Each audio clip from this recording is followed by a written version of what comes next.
നമസ്കാരം. Rough talks ഫുട്ബോളിലേക്ക് ഏവർക്കും സ്വാഗതം. ഇന്നലെ ഇറ്റാലിയൻ സൂപ്പർ കപ്പിൽ നടന്ന കലാശ പോരാട്ടത്തിൽ ഇന്റർ മിലാനും നാപ്പോളിയും തമ്മിലായിരുന്നു ഏറ്റുമുട്ടിയിരുന്നത്.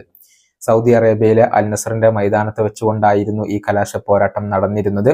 മത്സരത്തിൽ ഏകപക്ഷീയമായ ഒരു ഗോളിന് നാപ്പോളിയെ പരാജയപ്പെടുത്തിക്കൊണ്ട് കിരീടം നേടാൻ ഇന്റർ മിലാന് കഴിഞ്ഞിരുന്നു. അർജന്റീൻ സൂപ്പർ താരമായ ലൗട്രോ മാർട്ടിനസ് നേടിയ ഗോളാണ് ഇന്റർ മിലാന് ഈ ഒരു കിരീടം സമ്മാനിച്ചിട്ടുള്ളത്. ഈ മത്സരത്തിന് വേണ്ടി സൗദി അറേബ്യയിൽ എത്തിയതായിരുന്നു ഇന്റർ മിലാന്റെ ഇറ്റാലിയൻ ഇതിഹാസമായ ക്രിസ്ത്യൻ വിയേരി.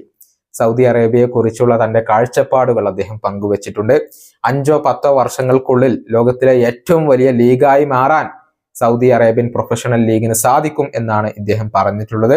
വിയേരിയുടെ വാക്കുകൾ ഇങ്ങനെയാണ്: ലോകത്തെ ഏറ്റവും വലിയ ലീഗാവാനാണ് സൗദി ഗവൺമെന്റ് ആഗ്രഹിക്കുന്നത്.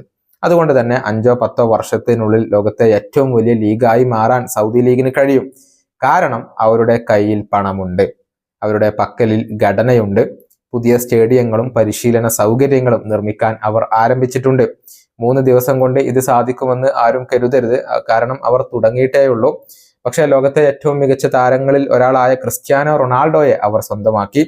ലീഗിനും അതിന്റെ ഭാവിക്കും റൊണാൾഡോയുടെ സാന്നിധ്യം വളരെ പ്രധാനപ്പെട്ട ഒരു കാര്യമാണ്. ഇതാണ് ഇപ്പോൾ ക്രിസ്ത്യൻ വിയേരി പറഞ്ഞിട്ടുള്ളത്. ക്രിസ്ത്യാനോ റൊണാൾഡോയെ സ്വന്തമാക്കിയതിലൂടെയാണ് യഥാർത്ഥത്തിൽ സൗദി അറേബ്യൻ ഫുട്ബോൾ ഒരു വലിയ വിപ്ലവത്തിന് തുടക്കം കുറിച്ചത്. പിന്നീട് നിരവധി സൂപ്പർ താരങ്ങളെ സൗദി സ്വന്തമാക്കുകയായിരുന്നു. നിലവിൽ നെയ്മർ ജൂനിയറും കരീം ബെൻസിമയും സാഡിയോ മാനയും എല്ലാം സൗദി അറേബ്യയുടെ താരങ്ങളാണ്. ഈ വീഡിയോയുടെ അവസാനിപ്പിക്കുന്നു. വീണ്ടും കാണാം.